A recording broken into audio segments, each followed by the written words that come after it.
People around the world have celebrated the start of a new year. For many, it's a time of reflection and a chance to pause to consider what the future holds. We thought we'd do the same here at the Newsmakers. 2017 saw Donald Trump inaugurated as US president and start a war of words with North Korea.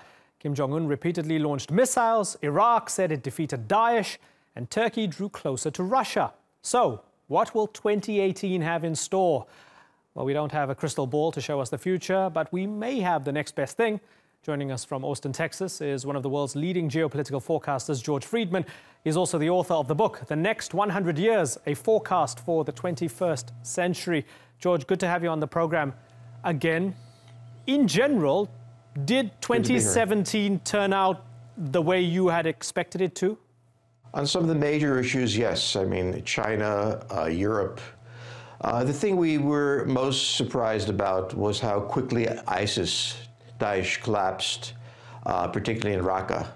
It had been a major force stretching from Iraq to basically Syria, and now it's still there, but it's dispersed. So on China, it did what we thought it would do. Europe did what we thought it would do. The United States pretty much did what we thought it would do.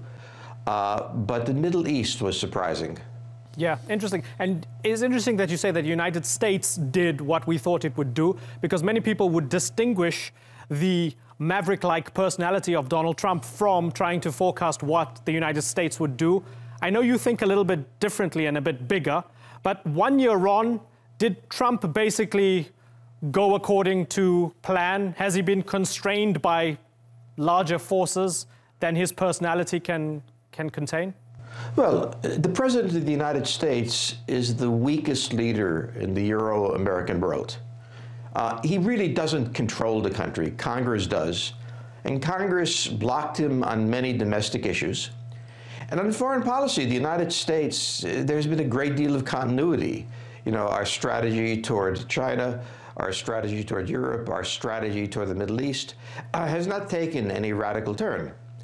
What has been surprising was something that North Korea did, and that changed the pattern of activity. But even here, Trump has been very cautious. We pay far too much attention to what he says and far little attention to what he does or can do. So in that sense, if you go back to Obama's foreign policy, and you consider not what Trump said, but what has happened in American foreign policy, there's been more continuity than discontinuity. What's the likelihood of war with North Korea in 2018? Well, it's not certain, but it's not small. North Korea does not yet have, according to the United States, a missile that can reach the United States. On the other hand, it was very difficult to imagine the United States living with a North Korean missile, because the North Koreans have threatened the United States with a nuclear attack. This is something Pakistan hasn't done, that Israel hasn't done. It makes North Korea unique. Of course, the danger to South Korea is substantial. South Korea is an ally, so the United States is in a very difficult position.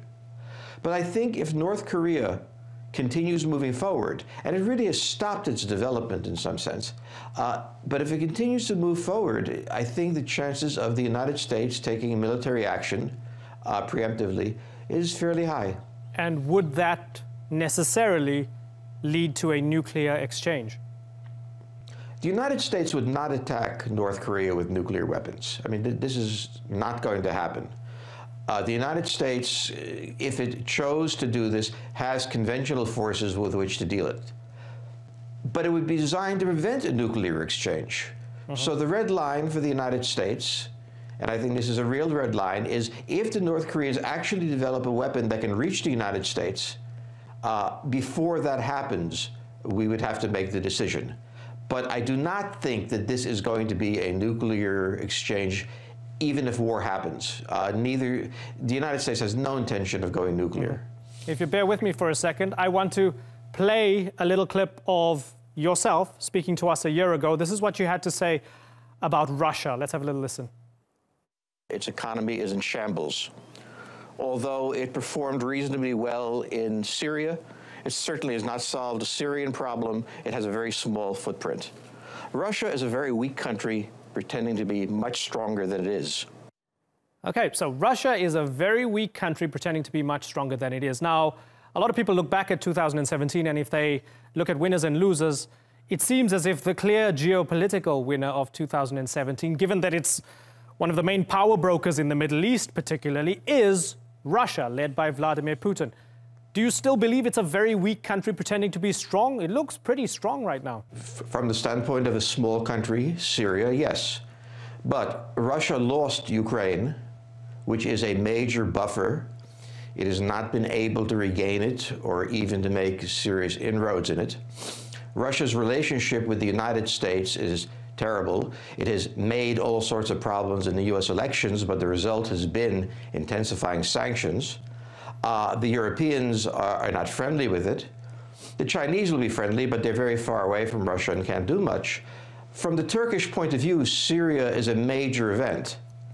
In a practical sense, it really isn't. It isn't even that important to Russia. The survival of Assad is not a fundamental strategic interest to the Russians. But it simply showed that they could do something. Right. There is a huge difference between doing something and being strategic. Interesting. Now, you said something fascinating about Turkey. I know you've been pretty optimistic about Turkey over the years, and you believe that it will become a power.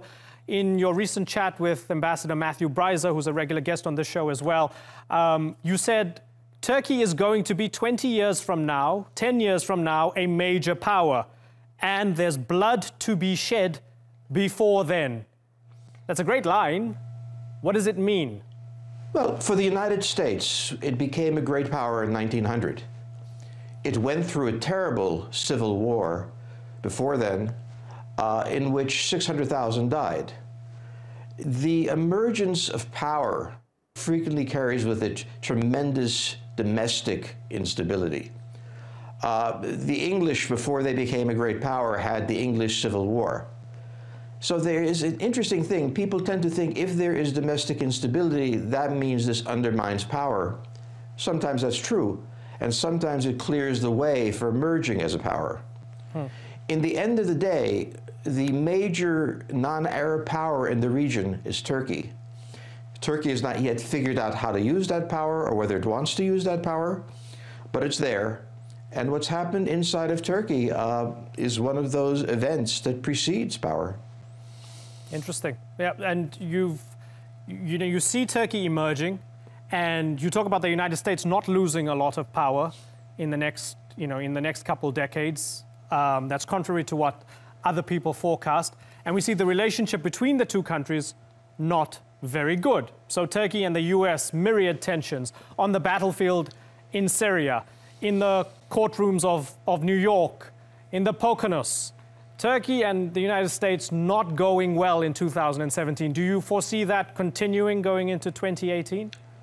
Well, as Turkey emerges, obviously it will make the United States uncomfortable. It has to be said about the United States that for all of the discussions of decline of the United States remains 1/4 of the world's economy. The United States remains the only global military force. The United States has no competitor in the world. Now, the United States, because it's so strong, can be very sloppy. And the United States has been very sloppy. But the basic underlying power of the United States remains overwhelming if and when it chooses to use it. Turkey is a rising power. Turkey has not yet decided who its allies are. Turkey has a good relationship with Russia, but historically, Russian-Turkish relationships have been very dangerous. I think in the short run, there will be reconciliation between the United States and Turkey, particularly in the face of Iran's rise at the moment. Right. But in the long run, we do not have necessarily common interests. Is there a country or a conflict or a system or a trend or an idea that you believe is the greatest threat to systemic stability in the world in 2018? Well, the most important thing that's happened at this point is the rise of Iranian power. With the collapse of ISIS and the manner in which it collapsed, Iran's power is greatly enhanced. In Iraq, it is in effective control of large parts of the Iraqi army as well as militias. It is building bases in Syria. It is a great power in Lebanon with Hezbollah. It is also a power in Yemen. So if you take a look at the map, Saudi Arabia, for example, which had been the center of gravity of power in the Arab world, is completely surrounded in a way by the Iranians. The Iranians have not yet consolidated power, and as we speak, there is unrest in Iran. I think it is exaggerated in the Western press, but we'll see. But at the same time, Iran has become, in the absence of the United States, a major power. And this is one of the things that we're looking at Turkey. Turkey has had a good relationship with Iran of late, but there really is a question of whether Turkey can tolerate Iran as powerful and widespread as it is. And this is one of the most important questions facing the region, at least. What will Turkey's foreign policy evolve into? The current policy of an understanding with Iran, an understanding with Russia, is probably not the final form of Turkish foreign policy. So the question of Iran's rise raises the question of Turkey's response. And that, to me, is the great unknown in the region, and that will affect other things as well. Are we, very finally, is there less of a likelihood of a global war than there was maybe a couple years ago, where you suggested that some of the trends reminded you of the build-up to previous world wars? Yes, well, the argument we make is there is always in every century a war. We don't see it nearby. We think it'll happen in 20, 30 years. There'll certainly be a war. What I see happening in the world is we are absorbing the consequences of two events. First, the fall of the Soviet Union, which left the United States as the only global power. And the world and the United States has not yet absorbed what that means. And the second thing we're absorbing is the events of 2008, which changed the international economic system. In Europe, created a massive fragmentation of the European Union and a transformation of internal politics, created an export crisis for China, and of course created deep economic problems for Saudi Arabia and Russia, which depends on a vibrant international economic system in order to export their energy. So two events have taken place. They are continuing to work their way through the system, but I don't see us facing imminent global war by any means. George Friedman, always a pleasure talking to you. Thank you very much for joining us once again on the Newsmakers.